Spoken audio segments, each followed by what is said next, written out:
إذن الآن انتهت صلاة الجنازة على الشيخ ساري الرفاعي رحمه الله، وكما تشاهدون جموع غفيرة هنا في جامع الفاتح.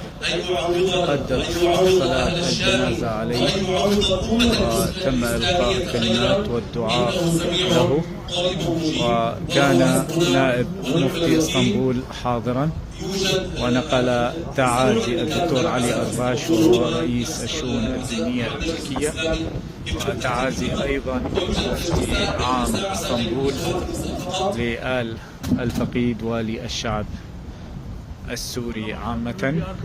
والآن ستبدأ إجراءات نقل الجثمان إلى دمشق ليدفن هناك. يا رب العالمين، وأرجو أن نفتح المجال لجنازة الشيخ وللإخوة الذين سيرافقونه إلى المطار، ونسأل الله أن يوفقهم بالدعوات للتيسير، لأن مسيرهم طويل، فادعوا لهم بالتيسير ونقرأ إلى هذه النية وإلى روح شيخنا الفاتحة. إذا بدأت الآن المراسم لإخراج جثمان الشيخ ساري الرفاعي رحمه الله، والتوجه إلى دمشق إلى مسقط رأسه ليدفن هناك.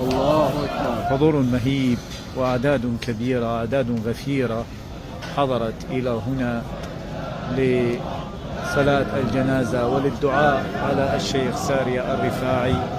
وتشاهدون الآن بدأ حمل الجثمان رحمه الله، جثمان الشيخ ساري الرفاعي.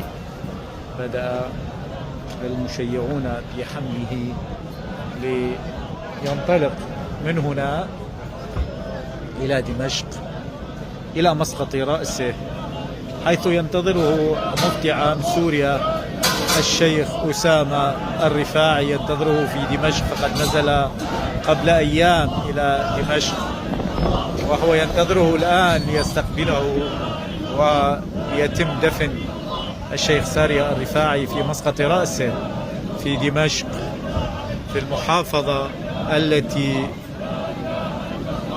نشر بها الدعوة الإسلامية والتي ناضل بها بوجه استبداد نظام الأسد إلى أن سقط. رحمه الله الشيخ ساري الرفاعي وأسكنه فسيح جنانه. وننوه بأننا فقدنا أيضا الشيخ نبيه المفتي، وهو أحد رجال الدين من محافظة دير الزور، رحمه الله أيضا وأسكنه فسيح جنانه وألهم أهله الصبر والسلوان. فقد العلماء أمر صعب ومصاب جلل، ولكن هذا أمر الله، وإنا لله وإنا إليه راجعون. تخرج الآن جنازة الشيخ جثمان الشيخ الساري عبد الكريم الرفاعي من هنا من جامع الفاتح في اسطنبول للانطلاق إلى دمشق ليوارى جثمانه الطاهر في مسقط رأسه، ليوارى في دمشق في مسقط رأسه فرحمه الله، وتقبله بين الشهداء والصديقين، وحسن أولئك رفيقا.